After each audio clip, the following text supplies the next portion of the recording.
¿Sabías que en muchos de los países latinos aproximadamente un 80% de niños, niñas y adolescentes han sido alguna vez víctimas de violencia física o psicológica en sus hogares o escuelas? ¿Sabías que no solo el castigo físico usado como método de corrección es violencia, sino que también existen otras formas de violencia? ¿Alguna vez has reflexionado si los métodos de corrección que empleas con tu hijo, tus actitudes y palabras sin darte cuenta tal vez podrían constituir algún tipo de violencia? En el video de hoy vas a conocer los daños al cerebro del niño que puede ocasionar la violencia. Buen día con todos, soy Jimena Dávila, miembro de la familia de Instituto para Padres, y el día de hoy hablaremos sobre los tipos de violencia, sus efectos sobre el cerebro del niño y las estrategias que podemos emplear como alternativas más saludables. Tanto la violencia como el maltrato, entendidos como acciones que implican agresión, sin considerar los derechos fundamentales, constituyen situaciones que impiden al niño crecer y desarrollarse adecuadamente. Es por ello que nosotros, los padres, necesitamos estar muy atentos a la forma en que nos relacionamos con nuestros hijos, prestando especial atención a nuestras actitudes y comentarios sobre ellos o hacia ellos, para adecuar nuestra interacción a lo que ellos necesiten según sus características individuales y obviamente la situación. Los niños son personas en proceso de formación y crecimiento. Por lo tanto, su cuerpo y sus estructuras cerebrales se irán formando de acuerdo a las experiencias que vayan viviendo a medida que crecen. Veamos entonces qué pasa con el cerebro de un niño cuando es víctima de violencia o maltrato. ¿Cómo afecta la violencia al cerebro de los niños? Un estudio realizado por la Universidad de Londres, dirigido por el Dr. Eamon McRory, confirmó diferencias en el cerebro entre los niños que padecían de entornos agresivos frente a los que no. Los niños que fueron víctimas de violencia se orientaban a la hipervigilancia, es decir, vivían en alerta continua y tendían a autoprotegerse. Esto originaría bastante desgaste emocional y cognitivo, produciendo niveles elevados de ansiedad difíciles de controlar, más aún por un niño.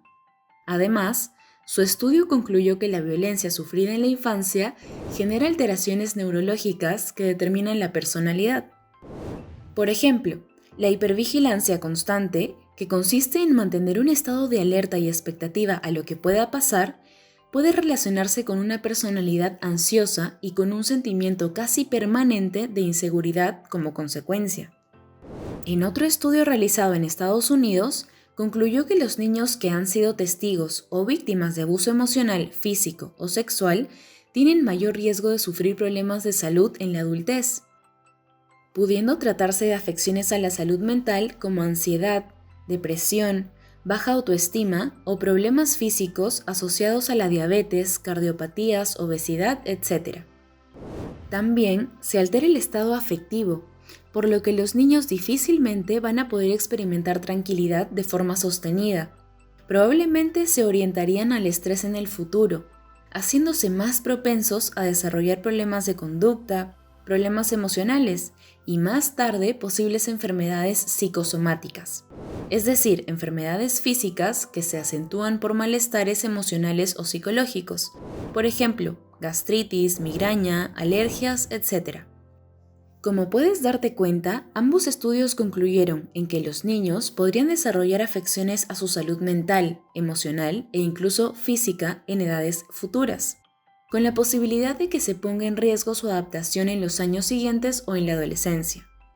Coincidimos con el resultado de las investigaciones, ya que cuando una persona es expuesta de manera constante o de modo intenso, aun cuando fuera una sola vez a una experiencia que resulta abrumadora para la edad y etapa de desarrollo en que se encuentra, es decir, si se sobrepasa el límite de lo que puede tolerar, puede generar traumas y propiciar cambios en el comportamiento a partir de las conclusiones que llegue a sacar de dichas experiencias. En ese sentido, algunos niños que son víctimas de violencia podrían mostrar actitudes agresivas como una forma de evitar que los vuelvan a agredir, pues buscarán defenderse para evitar que continúe la violencia o maltrato.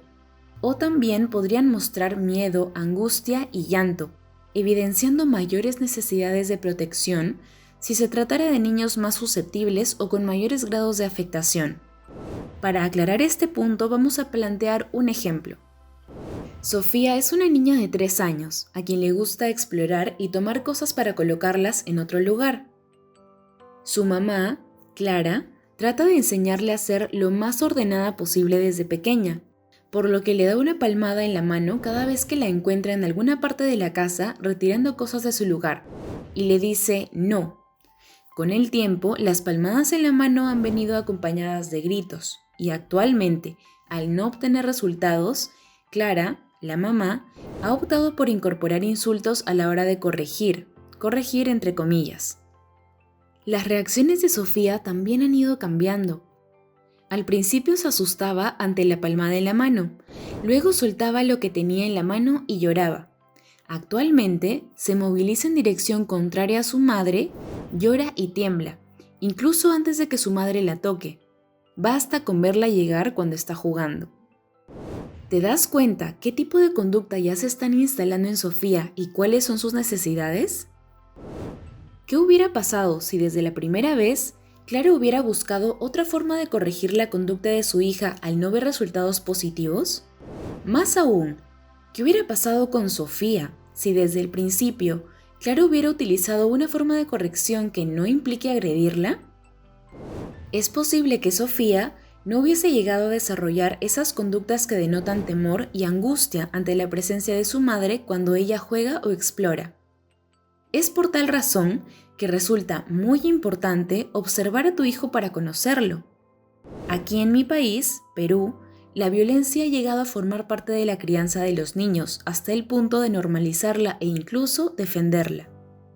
De acuerdo con la Encuesta Nacional de Relaciones Sociales del Perú, realizada en los últimos 5 años, el problema de la violencia en nuestro país es que la violencia es cotidiana y se encuentra normalizada, pues se considera una práctica válida para corregir, controlar o hasta demostrar poder sobre los niños. De ahí que los padres y cuidadores tienden con facilidad a ejercer violencia, siendo poco cuestionados por ello. Otra de las actitudes que se ha llegado a normalizar es el maltrato.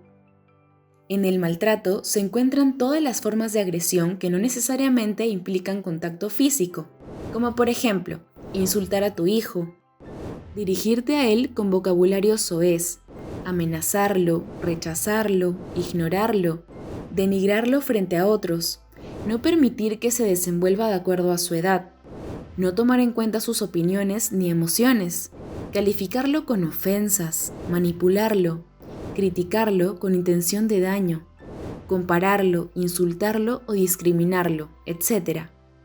La Encuesta Nacional de Relaciones Sociales del Perú, ENARES, indica que 6 de cada 10 niños han sido golpeados alguna vez en su hogar y que más del 70% de ellos han sufrido violencia psicológica en sus hogares.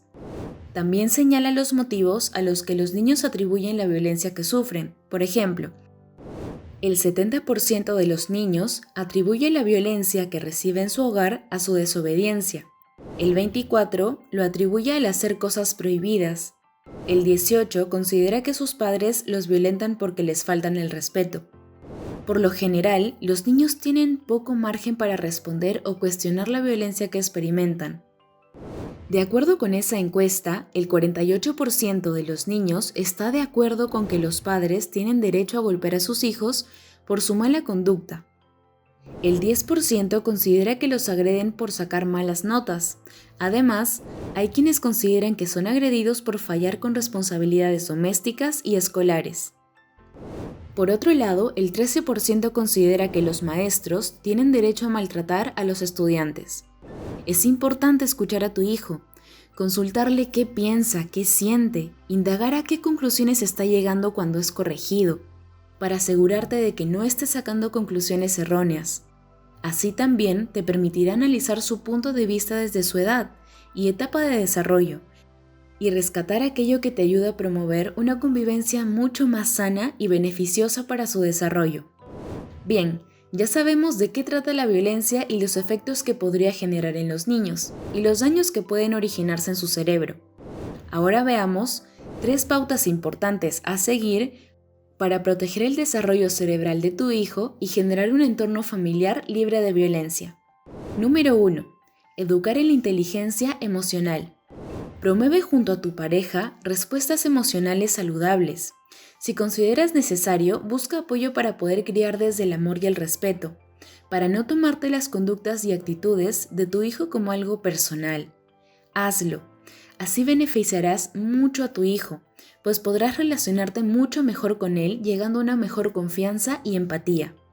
Fortalece su autoestima, ya que esto contribuye al fortalecimiento de su seguridad y autoconfianza, para que cuando se siente invadido o irrespetado, se encuentre en mejores condiciones de poner límites tanto en casa como en la escuela y frente a sus amigos.